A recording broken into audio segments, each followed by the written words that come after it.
Olá, pessoal. Vamos continuar com nossos assuntos referentes às diversas fases da obsessão. E hoje nós vamos tratar da autoobsessão. Um dos assuntos mais palpitantes que existe é a obsessão. Mas o que é e como detectar o assédio de um obsessor? O Espiritismo nos mostra que não existem vítimas.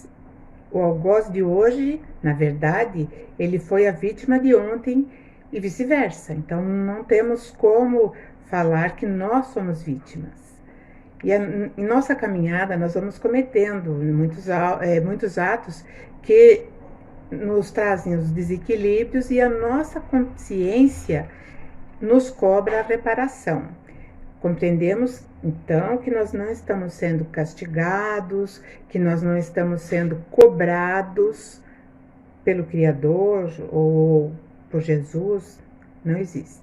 É a nossa própria consciência que nos cobra a reparação do erro cometido.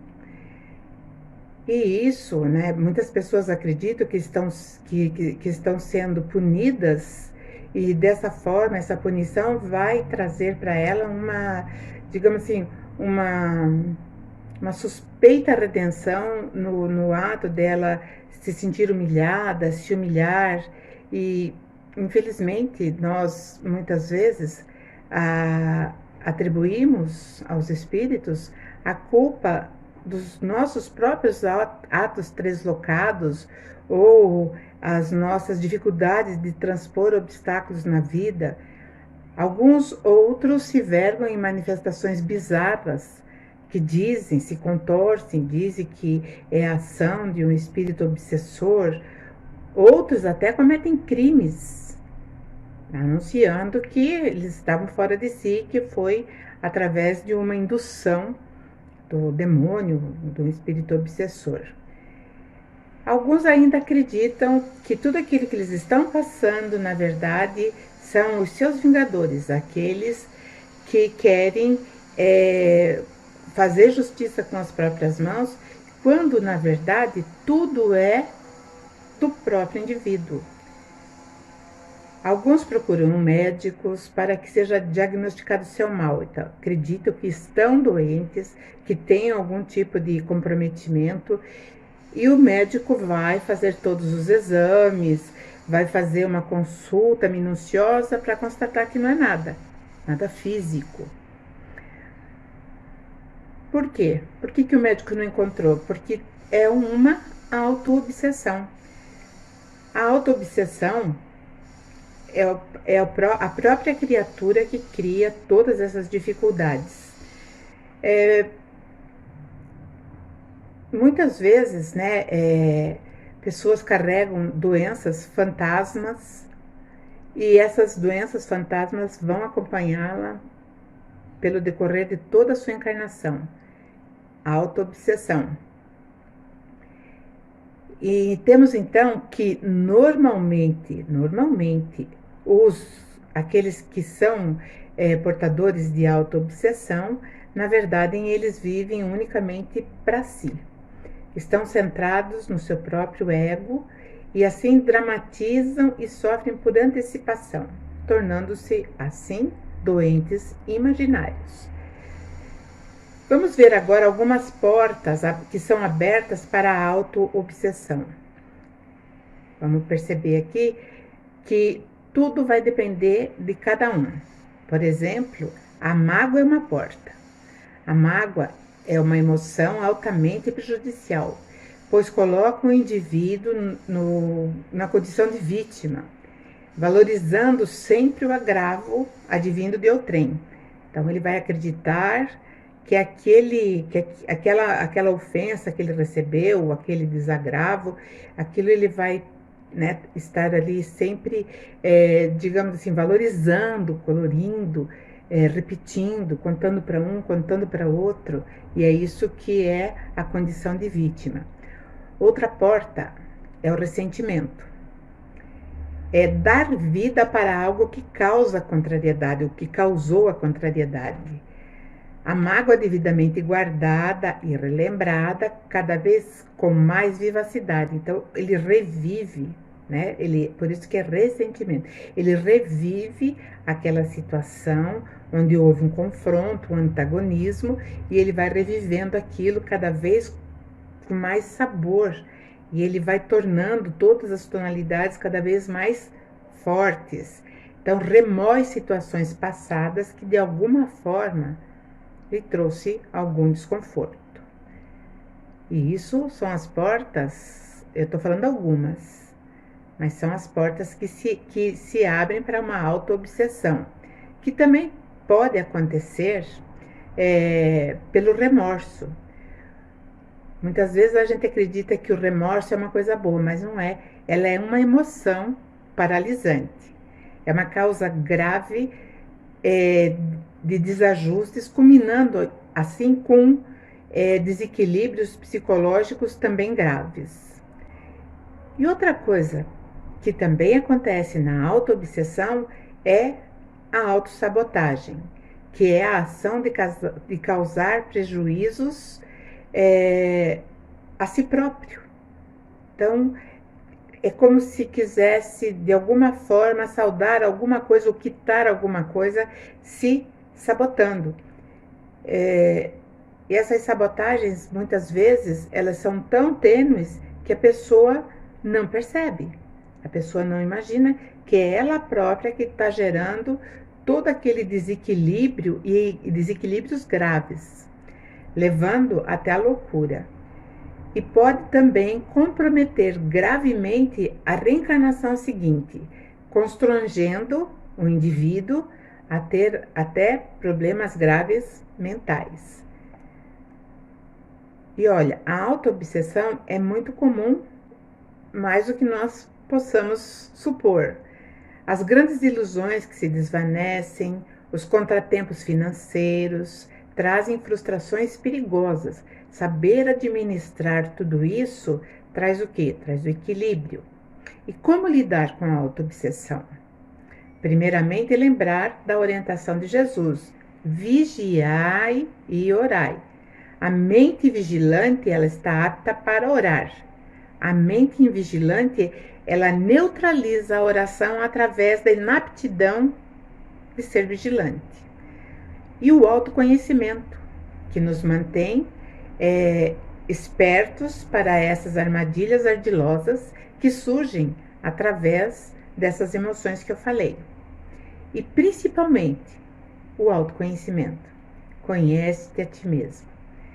Nós precisamos ter tudo isso dentro do nosso ser, essa vigilância, para nós termos o discernimento daquilo que é autoobsessão e até que ponto nós estamos, digamos, jogando contra o nosso próprio patrimônio.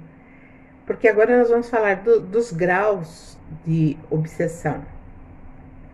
A obsessão apresenta caracteres diversos, que é preciso distinguir e que resultam do grau de constrangimento e da natureza dos efeitos que produz.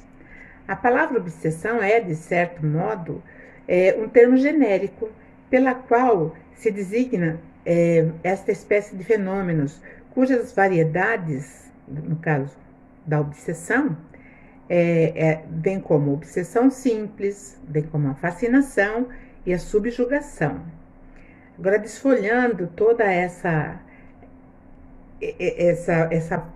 flor, né, que nós temos, então nós vamos falar primeiramente, né, sobre a obsessão simples.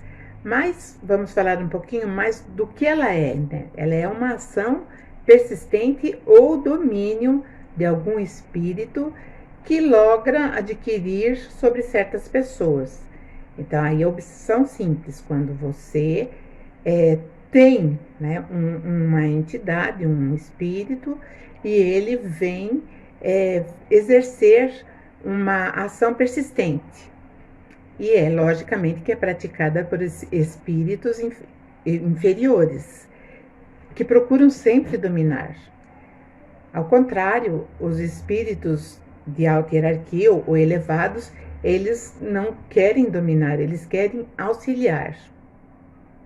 E, nesse caso, apresenta caracteres muito diversos, desde a simples influência moral, sem perceptíveis sinais exteriores, até a perturbação completa do organismo e das faculdades mentais.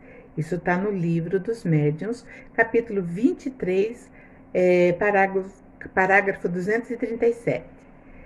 Falando sobre a obsessão simples, ela é ação inoportuna e desagradável em que um espírito se agarra à pessoa com tenacidade, causando um mal-estar generalizado. A obsessão será sempre uma parasitose. Por quê? O que é parasita? Parasita é aquele que se alimenta do outro. Nesse caso, é uma parasitose. E a maioria de nós, a grande maioria, nós temos a obsessão simples, né? Porque nós tivemos as nossas histórias, construímos a nossa história, carregamos as nossas bagagens de outras experiências e nem sempre tivemos um comportamento exemplar, nem sempre tivemos atitudes salutares conosco mesmo e principalmente com os nossos semelhantes. E isso acredito que seja não só no nosso sistema, mas enfim, em todas as partes do universo. E tendo-se em vista a infinita variedade de posições vibratórias em que se demoram os homens, nós, podemos sofrer quando nós não influímos em tais faixas. E aí nós vamos nos sintonizar num processo inteiramente normal, com outros comensais aí situados. Então vamos entender essa passagem. Se eu estou de uma forma irritadiça, se eu estou sem nenhuma paciência com nada, com a vida, estou revoltada, eu entro numa faixa vibratória. E essa faixa vibratória eu vou encontrar quem? Outras pessoas com as mesmas características que eu, psiquicamente. E é lógico que nós vamos então nos agrupar. O que acontece? Isso vai ter uma somatória. Então aquilo que era ruim para mim vai piorar ainda mais. E no momento do sono, quando nós nos libertamos através do desprendimento parcial, nós podemos, e na maioria das vezes nós encontramos esses, digamos, amigos que nos cobram. E nos cobram e nos jogam na cara, porque eles estão conosco. Pela afinidade, porque nós somos semelhantes. E aí, quando nós retornamos, nós trazemos em nossas mentes uma tribulação já, né? Nós trazemos mais necessidades. De uma hora para outra surge uma outra necessidade. Então nós acordamos cansados, nós acordamos incomodados, com cansaço físico e psíquico, e nós até encontramos dificuldades para fixar os compromissos e as lições edificantes da vida. Ou seja, a gente não vê nada positivo. Se alguma coisa acontece positiva, a gente já arruma 10 que são negativas. E assim é o processo da obsessão simples, que pode se instalar como uma ideia fixa, que se chama monoideia, que conduz a um intercâmbio mental com outros ou com outro ser afim. Eu digo que muitas vezes a gente se conecta até nesse canal com aqueles que estão na outra dimensão e com esses que estão na nossa dimensão e que estão trafegando ali na mesma vibração que nós estamos. E é lógico, surgem toda essa ligação, dessa simbiose, vai surgir um efeito natural, que são as síndromes da inquietação, as desconfianças, os estados de insegurança pessoal, as enfermidades de pequena monta. Então você está andando, de repente você tem um mal súbito, onde você tem um desconforto gástrico, que você sente enjoo, até a sensação de vômito, ou então uma dor de cabeça súbita que aparece e desaparece de repente, pequenos insucessos naquilo que você faz, e, e isso vai somando também, né, aumentando o grau de angústia, vai dando campo às incertezas cada vez mais, e uma ampla perturbação interior. Eu estou falando da obsessão simples. Por quê? Obsessão simples, ela vai desencadear todo essa facilidade de nós entrarmos nessas sintonias e saímos da auto-obsessão, porque nós abrimos as brechas e aí nós entramos em contato com esses que vão, com certeza, atrapalhar e muito a nossa vida.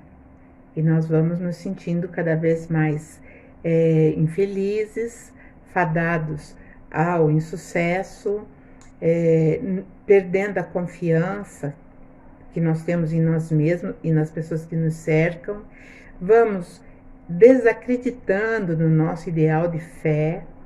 Então nós vamos perdendo muitas coisas, e principalmente a perda maior é a perda do tempo. Esse tempo que para nós é muito célere, é muito rápido, e que nós deveríamos aproveitar para evoluir, para crescer, para acrescentar conhecimento, porque aqui nós estamos aqui nesse corpo físico, mas a nossa mente ela é contínua, não para nunca. Quando o corpo descansa lá na cama, ou na cadeira, ou no sofá, ou na poltrona, o eu continua a sua busca pelo conhecimento. A fascinação é outro modo de obsessão. A fascinação, ela vem através de uma ilusão produzida diretamente na mente do obsidiado. Quando a pessoa, isso acontece também com aqueles que são servidores na seara do Cristo, eles se acreditam o máximo, eles são os melhores canalizadores de mensagem de espíritos superiores, ou então eles conseguem ajudar mais os espíritos inferiores, ou seja, aquela arrogância vai trazer um prejuízo muito grande, porque essa pessoa ela vai entrar nesse processo de fascinação. E o obsidiado pela fascinação, ele também vai ter ideias fixas, ele consegue manter imagens hipnotizantes, fantasias, e é um poço de mágoa. É um poço de mágoa. Sabe, qualquer coisa se magoa e aí por aí vai. E aí ele entra nesse processo de fascinação e não aceita que ninguém chegue até ele e fale: olha, tome cuidado, vai tomar um passe, você tá meio... Não aceita. Então esse não aceitar já é um claro sinal de que está havendo a fascinação. E é lógico que nessa situação o obsessor ou os obsessores, eles simulam falsa virtude. Então é uma hipocrisia, eles simulam uma falsa virtude e muitas pessoas vão acreditar, porque vão achar que aquela pessoa realmente é um poço de bondade, mas a máscara cai, em determinado momento ela vai cair, não dura. E essa é a fascinação. Então, por isso, mais uma vez, aqueles que são servidores na seara do Cristo, vale lá o conhecimento, a exortação de Jesus: vigiai e orai. E um outro tipo de obsessão é a subjugação, que aí é uma constrição moral ou física que paralisa a vontade daquele que está sendo, digamos, sendo assediado, ou então já envolvido por inimigos, né? Que faz o que bem entende, colocando então muitas vezes, normalmente vou falar de um servidor, em situação de ridícula ou de constrangimento, porque eles não têm, né, assim, digamos, aquele conceito, não, vou até aqui e paro. Eles vão até onde dá, até onde dá. No livro dos médiuns, no capítulo 23, ainda, né, no parágrafo 237 ao 241, está tratando desse assunto. Quase sempre a obsessão exprime vingança que um espírito tira e com frequência se radica nas relações que o obsidiado manteve com ele numa precedente existência. Então, normalmente é um laço que nós temos de alguma fraqueza ou enfim, de algum ato infeliz. Nos casos de obsessão grave, o obsidiado se acha como envolvido e impregnado de um fluido pernicioso que neutraliza a ação dos fluidos salutares que, quando chegam nele, são repelidos. Esse é o caso, por experiência, dentro de um trabalho de desobsessão, que eu já vi várias pessoas que chegam para receber o tratamento e elas são refratárias, elas não assimilam os fluidos que estão sendo destinados a ela. É como se tivesse um escafandro, né, revestindo o corpo daquela pessoa, todos os seus centros de força, para que não entre, que não adentre ali o tratamento necessário. Esse é um trabalho muito meticuloso daqueles que estão ali, que são chamados como obsessores, né, como inimigos espirituais, enfim. Mas volto a afirmar que qualquer tipo de obsessão é uma associação. Tem que haver a concordância dos dois lados. Não é só um lado que decide, são os dois lados. E aí a gente percebeu por essas falhas, né, que acontece conosco em qualquer escala de obsessão, porque partiu de alguma fraqueza nossa. Em algum momento nós abrimos essa brecha. Vamos ver os fatores predominantes para que ocorra a obsessão. Tendências instintivas. Nas tendências instintivas, a gente pode observar desde a infância, onde se percebe a precocidade ou precocemente. Numa criança, por exemplo, a gente percebe a perversidade, a manipulação, a dissimulação, entre outros comportamentos egoísticos. Todos nós percebemos, nós que somos pais e educadores, nós percebemos que muitas crianças, desde tenra idade, elas já demonstram aonde está a fraqueza, a grande fraqueza. Outro fator predominante são as lesões perispirituais. As lesões perispirituais, elas podem aparecer como alterações da atividade mental. É um dos fatores. De sensibilização de pontos específicos do nosso perispírito. Vou explicar depois. Seguido de lesões que refletem no corpo físico, como malformações congênitas, distúrbios hormonais e etc. Aqui na alteração da atividade mental, quando nós permanecemos por muito tempo dentro de uma ideia fixa, quando nós permanecemos por muito tempo sempre na mesma frequência vibratória negativa, nós vamos sim alterar a nossa atividade mental. Numa outra encarnação, ou na próxima encarnação, eu estarei com alguma debilidade nesse conjunto aí da minha atividade mental. A dessensibilização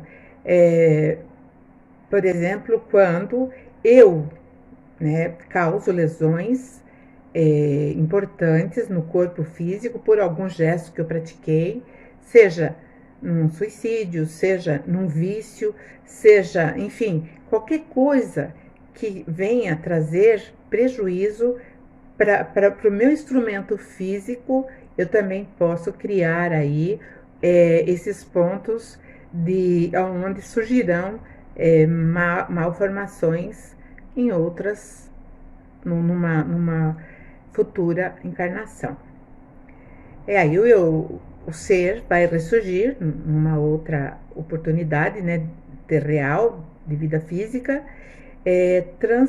transportando consigo mesmo as próprias falhas que vão se refletir nas suas vestes carnais, que na verdade é o nosso corpo físico, como zonas favoráveis à eclosão de determinadas moléstias, ou seja, nós vamos ter predisposição a muitas moléstias.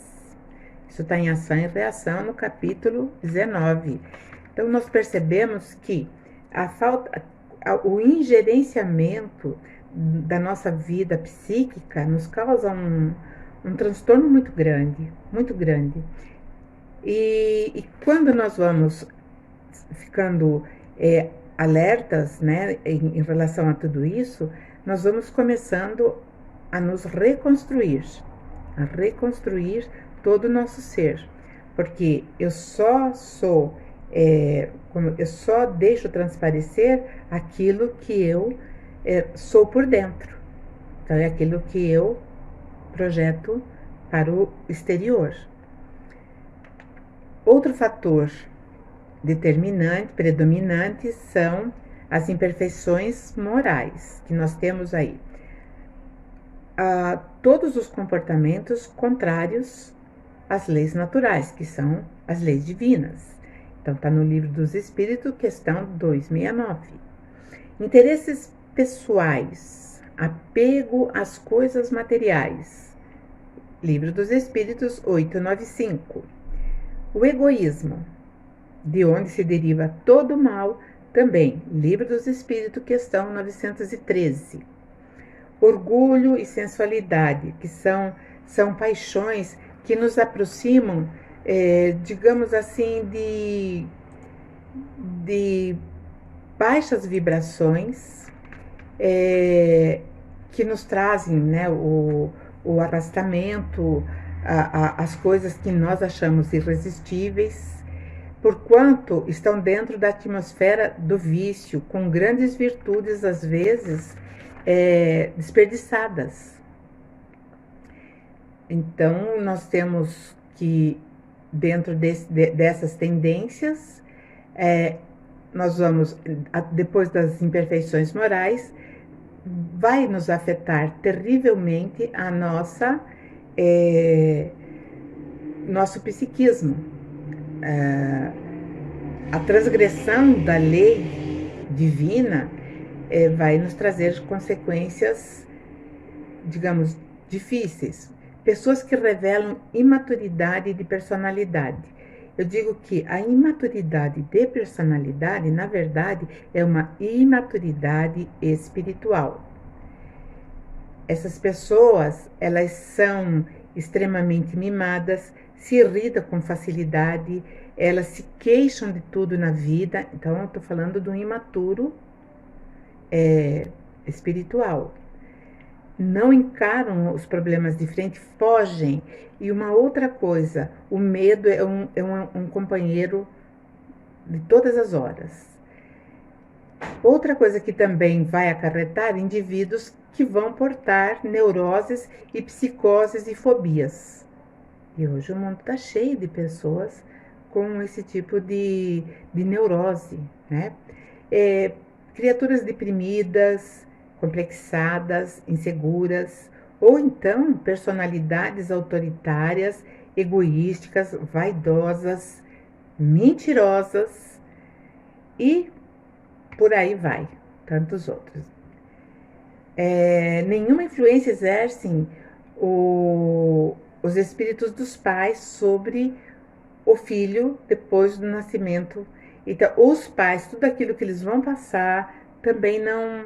Parece que existe uma repelência. No livro dos Espíritos, tem a pergunta que eu fiz agora: nenhuma influência exercem os espíritos dos pais sobre o filho depois do nascimento deste?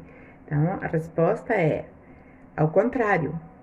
Bem grande influência exercem. Os pais têm por missão desenvolver os seus filhos pela educação e tornar-se-ão culpados se por acaso esses filhos vierem a falir no seu desempenho. Aquilo que nos cabe como pais, como educadores, nós fazemos com primor. Mas existem coisas que vão além disso, que daí nós vamos entrar naquilo que é natural de cada um, fazer a sua escolha, fazer a sua livre escolha. Essa questão nós vamos encontrar na questão 208 do Livro dos Espíritos. E a educação familiar. Então, hoje nós temos assim parece que uma retomada daqueles valores familiares, né, que meio que andou faltando por um tempo. Então, a educação convenientemente entendida constitui a chave do progresso moral. Quando se conhecer a arte de manejar os caracteres, como se conhece de manejar as inteligências, conseguir-se-á corrigi-los, do mesmo modo que se aprumam plantas novas. Essa arte, porém, exige muito tato, muita experiência e profunda observação. Livro dos Espíritos, questão 917. Tudo isso é um programa que nós vamos ter para, digamos, diminuir, combater e até erradicar a obsessão, que será a nossa procura, né? É o nosso equilíbrio, é ter administração da nossa vida mental, da nossa vida física, da nossa vida material e principalmente da nossa vida espiritual.